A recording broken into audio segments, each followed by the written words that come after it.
नमस्कार मित्रों, आइए आज बात करेंगे केंद्रीय बजट के बारे में।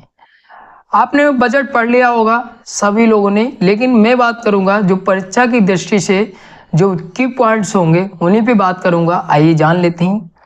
तो बात करें बजट की, तो बजट जो है संसद में केंद्रीय बजट 2024-25 के लिए जो पेश किया गया था वो 23 जुलाई 2024 को पेश किया गया था। कब पेश किया गया? 23 जुलाई 2024 को। बात करें किसने पेश किया, तो निर्मला सीतारमण जी ने पेश किया। ये क्या है? तो केंद्रीय वित्त मंत्री हैं और कारपोरेट मंत्रालय की मंत्री हैं, याद रखिएगा। आगे बात करें, ये जो है ये बजट कितनी बार पेश कर चुकी हैं, तो 7वीं बार बजट पेश किया है, याद रखिएगा। और भारत की पहली महिला बन गई हैं लगातार 7वीं बार बजट पेश करने वाली, तो याद रखिएगा। आगे बात करते हैं, जो बजट है इसका उल्लेख कहाँ पे किया गया है भारतीय संविधान में, क्योंकि स्टैटिक से भी प्रश्न पूछा जाता है। तो देखिए, बजट का शब्द का प्रयोग तो नहीं किया गया है भारतीय संविधान में, लेकिन जो वार्षिक वित्तीय विवरण का प्रयोग किया गया है जो अनुच्छेद 112 में मिलता है, याद रखिएगा। बजट शब्द का उल्लेख जो है भारतीय संविधान में नहीं मिलता है, याद रखिएगा, बल्कि क्या मिलता है, तो वार्षिक वित्तीय विवरण ये जो है कहा गया है बजट को, तो ये उल्लेख जो मिलता है वो अनुच्छेद 112 में मिलता है। ये पॉइंट याद रखिएगा।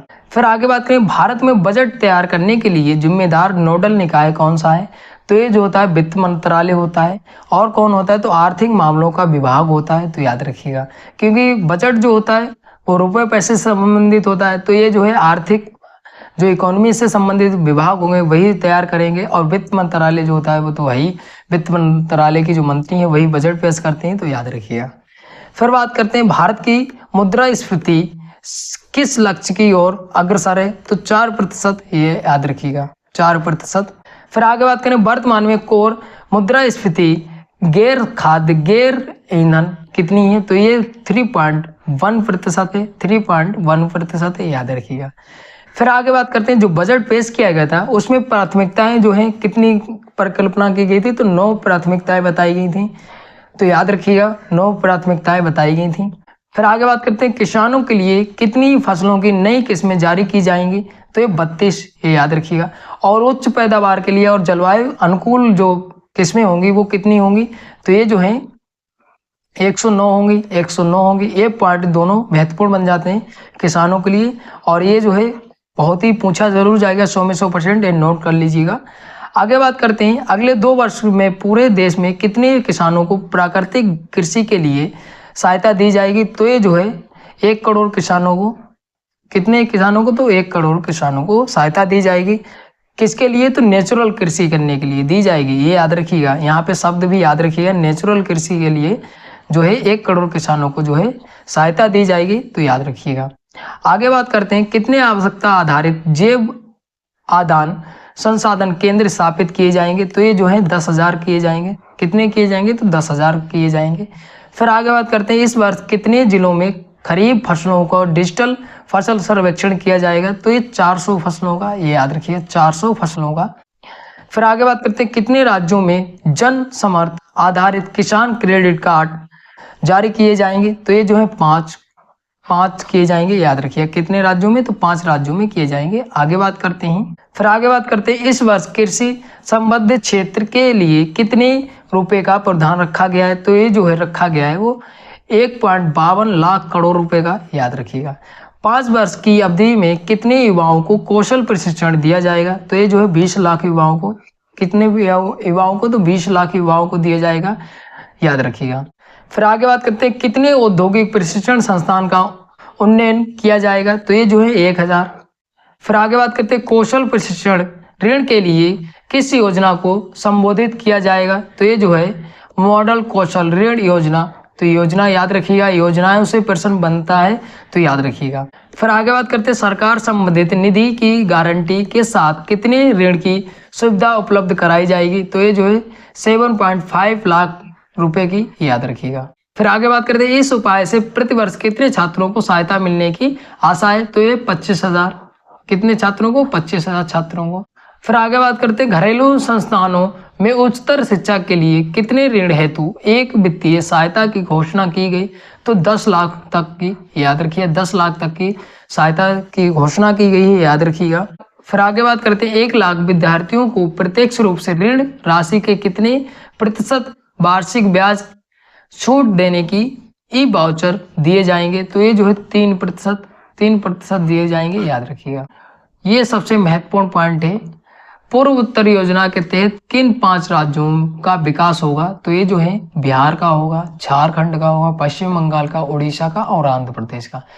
ये पॉइंट जरूर पूछा जाएगा, तो याद रखिएगा। पूर्व उत्तर योजना के तहत है, याद रखिएगा। 5 राज्य हैं, बिहार है, झारखंड है, पश्चिम बंगाल है, उड़ीसा है, आंध्र प्रदेश है।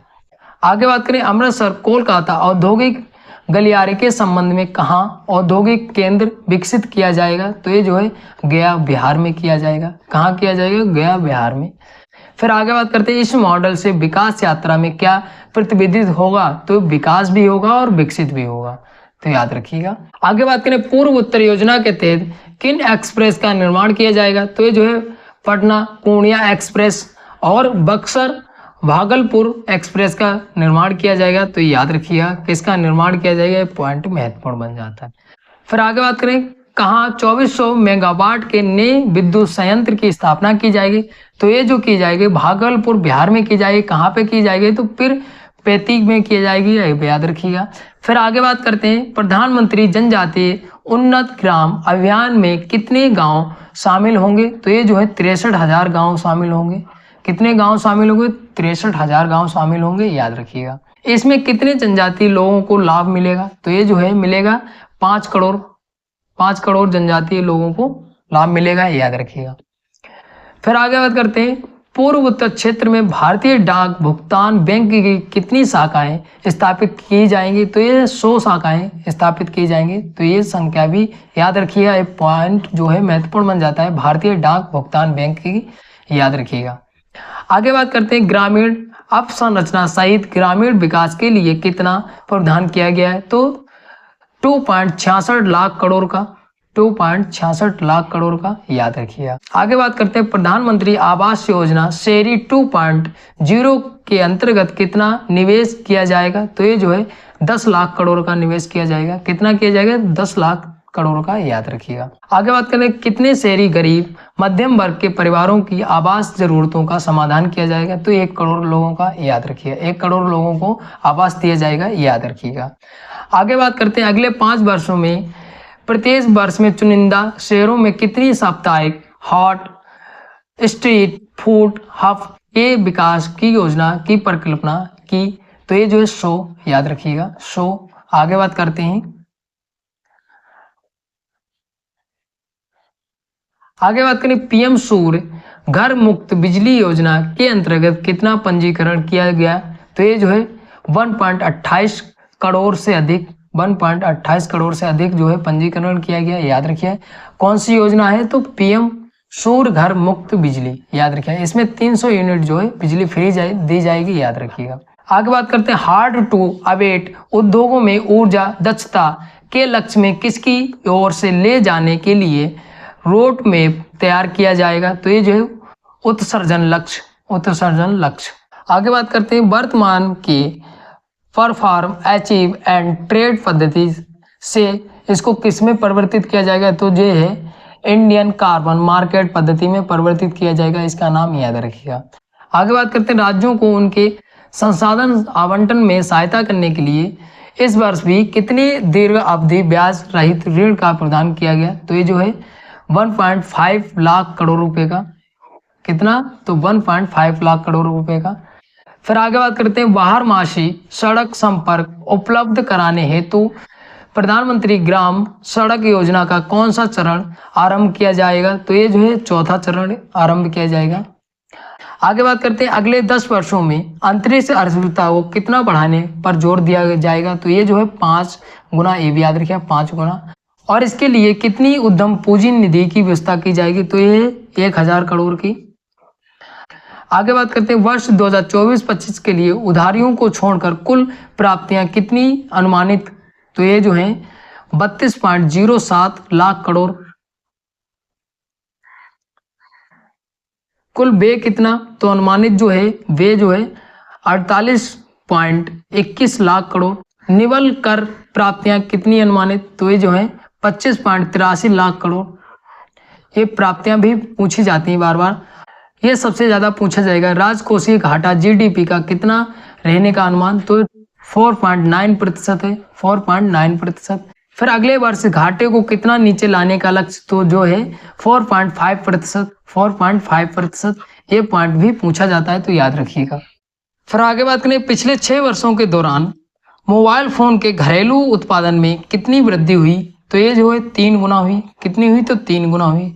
फिर आगे बात करें, इस दौरान मोबाइल फोन के निर्यात में कितनी वृद्धि हुई, तो ये जो है 100 गुना हुई। कितनी हुई, तो 100 गुना हुई।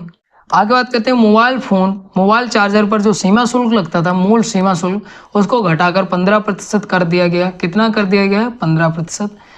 आगे बात करें, कितने आवश्यक खनिजों को सीमा शुल्क से पूरी तरह छूट देने का प्रस्ताव किया गया, तो 25। आगे बात करें, पिछले वित्तीय वर्ष में भारत का सी फूड निर्यात कितना पहुंच गया, तो यह है 60,000 करोड़ से ज़्यादा पहुंच गया। याद रखिएगा, 60,000 करोड़ से ज़्यादा।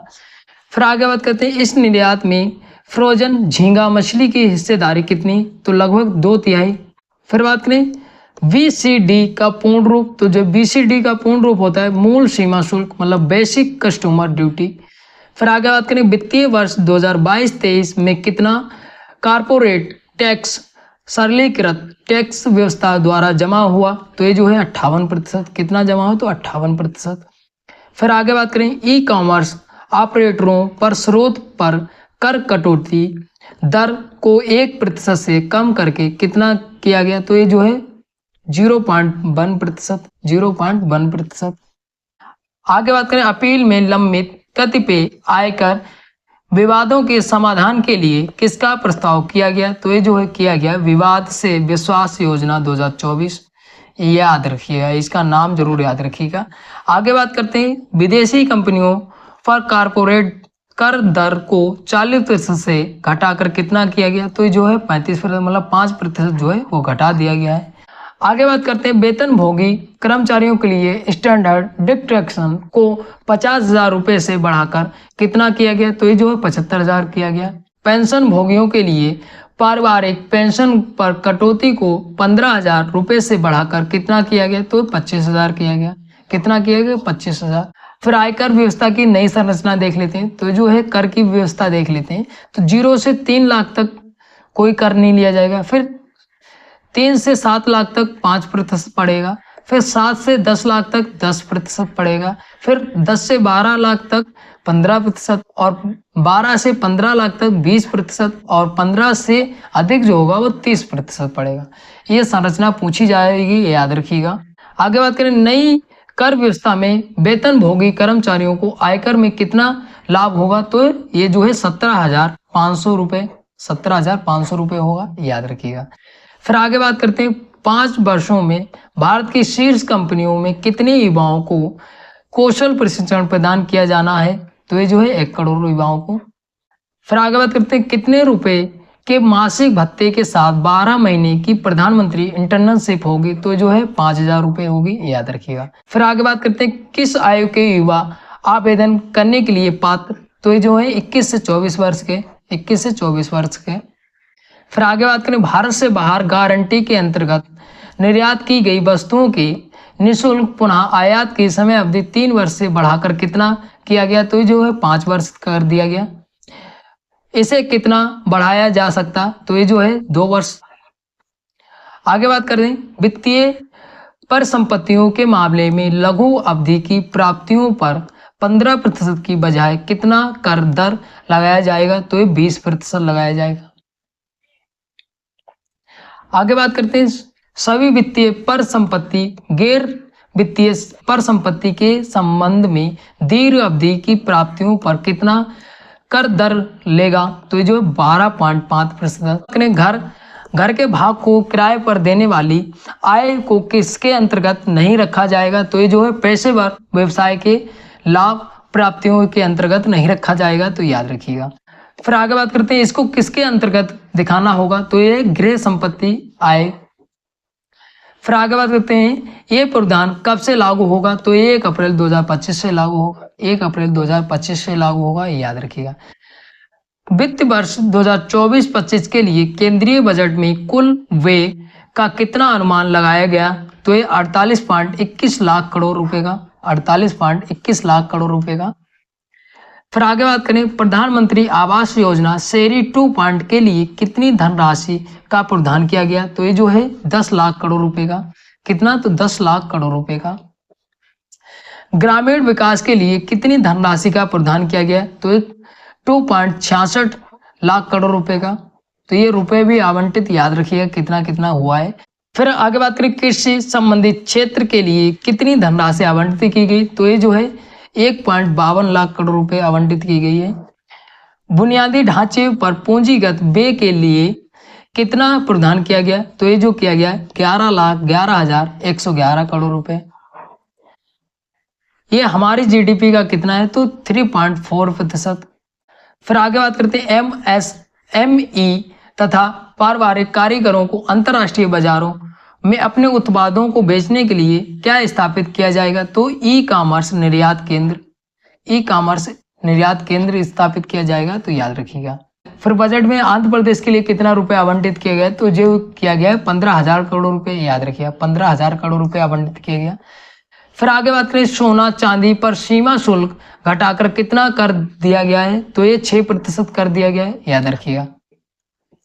आगे बात करते हैं, बजट में प्लेटिनियम पर सीमा शुल्क कितना प्रस्तावित किया गया?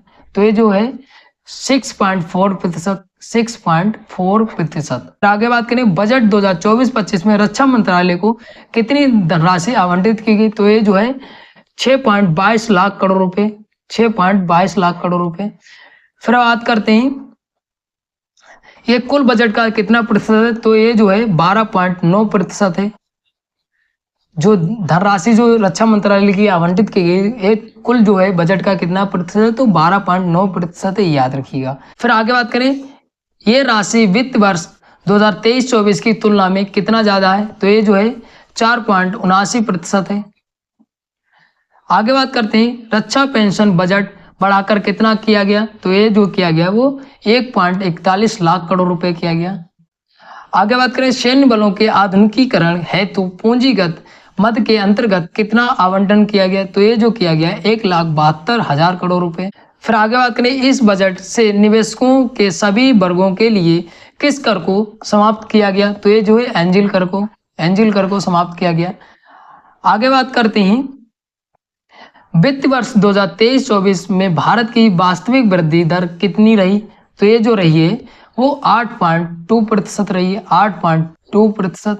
फिर आगे बात करते हैं, नौविकल्प वृद्धि दर कितनी रही? तो ये 9.6% रही।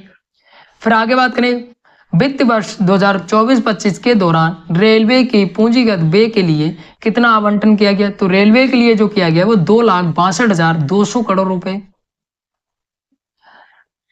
आगे बात करते हैं, कैंसर की दवाओं पर जो है 3 दवाओं पर जो है सीमा शुल्क हटा दिया गया है। याद रखिए 3 दवाओं पर। फिर आगे बात करें, वित्तीय वर्ष 2024-25 के बजट में सर्वाधिक कमाई होना दर्शाया गया। तो ये दर्शाया गया कर्ज से और अन्य देयताओं से, मतलब 27% दर्शाया गया। याद रखिएगा। बाकी जो है कहाँ से दर्शाया गया? तो बाकी जो है आयकर से 19%, जीएसटी से और अन्य कर से जो है 18%, कारपोरेट से 17% और राजस्व से जो है 9%। फिर आगे बात करते हैं, सर्वाधिक खर्च जो है वो कहाँ खर्च किया गया? तो सर्वाधिक खर्च जो है कर शुल्क में राज्यों का हिस्सा 21%। फिर कहाँ खर्च किया गया? तो ये जो है ब्याज भुगतान 19%, केंद्रीय योजनाओं पे 16%, वित्त आयोग और अन्य अंतरण 9% और सबसे कम जो खर्च किया गया है वो पेंशन पे 4%। ये प्रश्न पूछा जाएगा कि सबसे कम जो खर्च किस पे किया गया? तो पेंशन पे खर्च किया गया। ये याद रखिए 4%। केंद्रीय बजट जो की पॉइंट्स है उन पे डिस्कस किया है। ऐसी अपडेट पाने के लिए चैनल को सब्सक्राइब कर लीजिए ताकि आपको जल्दी से जल्दी अपडेट मिलती रहे। मिलते हैं अगली वीडियो में। धन्यवाद।